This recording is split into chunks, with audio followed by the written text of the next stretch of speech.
Hello everyone and welcome to this video, which is in our Engine Snack series. I'm Grandmaster Matthew Sadler and we're taking a look at an excellent endgame played between Leela and Rothscharder in the TCEC Season 22 Division P. Rothscharder had a little bit of a rough time in the opening but managed to limp to this position. It's not great. White's got an extra pawn, very powerful pass pawn on a6.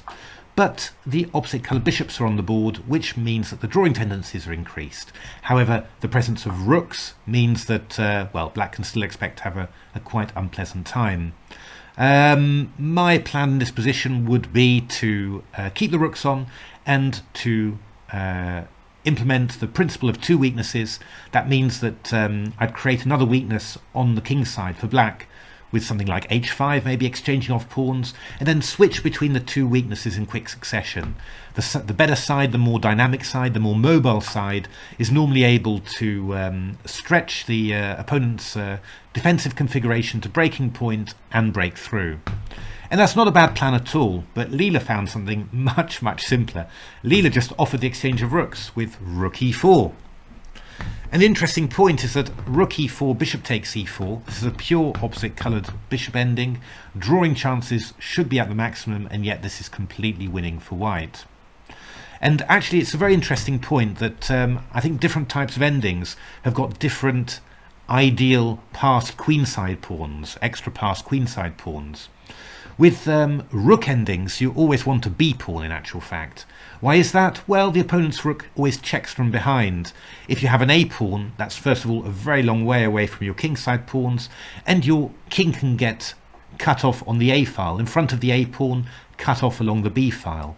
If you've got a b pawn, your king can hop either to the a file or to the c file, which gives you lots of different opportunities for advancing your pawn just by moving your king ahead and bringing the pawn up behind it.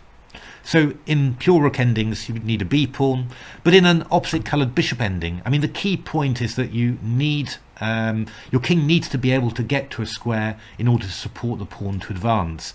And here the white king's got a very clear path to b7. Just imagine if this pawn was on b7, then how would the white king support the queen to b8? Well, it would have to go to c6 and then go round to d7 and c8, which is a little bit more awkward and would give black the opportunity to shoulder away the king with king e7. So in this position, actually ideal pass pawn on the queen side for white, and this is simply winning. In actual fact, white also applies the principle of two weaknesses. For example, if you play, that's Scorp beating Eagle. So very important game just at the bottom of the standings there. g5, we just fix the black pawns on h7 and g6. f4, and then we just play h5, create a real weakness there, and then we're just going to come in with our king all the way over to the queen side, whilst the black king is tied to the defense of g6. And remember, black can never take this pawn on f4 because a7 queens. It's just completely trivial. And, this was how the game ended. So, Rothscharder played rook c6, but Leela insisted. Rook f4 check, takes, and bishop d5. And it's the same. The pawn structure is slightly different, but actually it doesn't make a blind bit of difference. If we go h6, for example, f4, this was played in the game. If you go g5, all the pawns are on dark squares, but I just play h5. And either my king's going to come to b7, or if you move your king over to here to try and stop me, then I will just come round to g6 and pick up these pawns. There's absolutely nothing that you can do to stop me.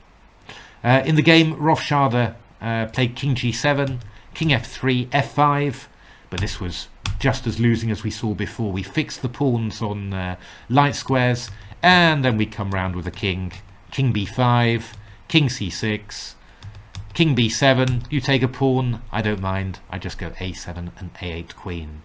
Really simple and really instructive, and just this point about, the ideal pass pawn, extra pass pawn to have on the queen side, together with the certain material, a pawn for opposite coloured bishops, b pawn for a rook, also something very nice to learn there.